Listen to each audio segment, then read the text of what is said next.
Alors qu'ils suivaient un vieux chemin de terre bordé de champs abandonnés, les premières gouttes de pluie commencèrent. Emma ajusta sa capuche, ses yeux scrutant l'horizon voilé par l'averse. Au loin, une silhouette se dessinait faiblement à travers les rideaux de pluie, une vieille cafétéria au bord de la route. Ils accélérèrent le pas, guidés par l'espoir d'un abri temporaire contre les éléments déchaînés. Lucas, regarde là-bas.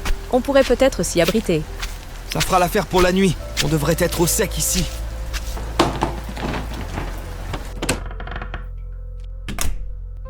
C'est bien mieux que ce à quoi je m'attendais. Ça, tu l'as dit. On pourrait déplacer le meuble pour bloquer un peu mieux la porte, juste au cas où.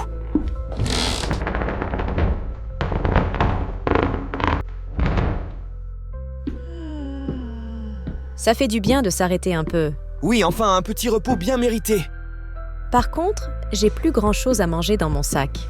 Je regarde s'il y a un peu de nourriture, mais j'en doute fort. Il doit bien y avoir quelque chose ici. Même une vieille boîte de biscuits serait un trésor maintenant. Tiens, regarde ça!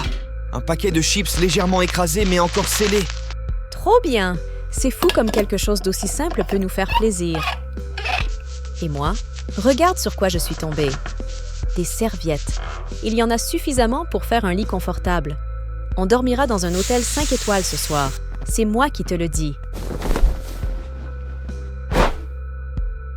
Alors que les ombres de la nuit enveloppaient la petite cafétéria, le silence n'était rompu que par le son rythmique de la pluie battante contre les fenêtres. À l'intérieur, sous la lumière vacillante d'une vieille lampe, Emma tentait en vain de trouver le sommeil sur leur lit de fortune. Finalement, incapable de rester allongée un moment de plus, Emma se leva doucement, veillant à ne pas réveiller Lucas, qui, contrairement à elle, semblait avoir succombé à l'épuisement. Elle s'approcha de la fenêtre la plus proche, où elle s'appuya contre le cadre froid. Elle resta ainsi un long moment, son esprit vagabondant entre espoir et mélancolie, jusqu'à ce qu'un bruit sourd et des pas lourds sur le gravier brisé la tirèrent de sa rêverie. Son cœur se mit à battre la chamade, son corps se tendit.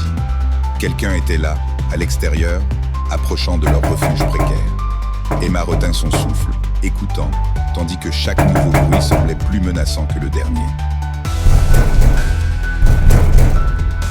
Toi, derrière la fenêtre, donne-moi toutes tes rations de vie. Et dépêche-toi. Je sais que tu m'as vu, alors ne fais pas semblant de ne pas entendre. Qu'est-ce que vous voulez? Je te l'ai dit, alors dépêche-toi. Dernière chance. Mais je n'ai rien. Arrêtez, s'il vous plaît.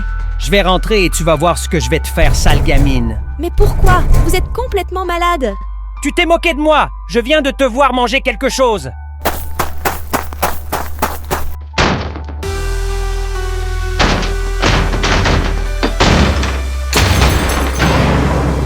Maintenant, tu vas me donner tout ce que tu as, ou je jure que je te ferai regretter de m'avoir fait attendre sous la pluie.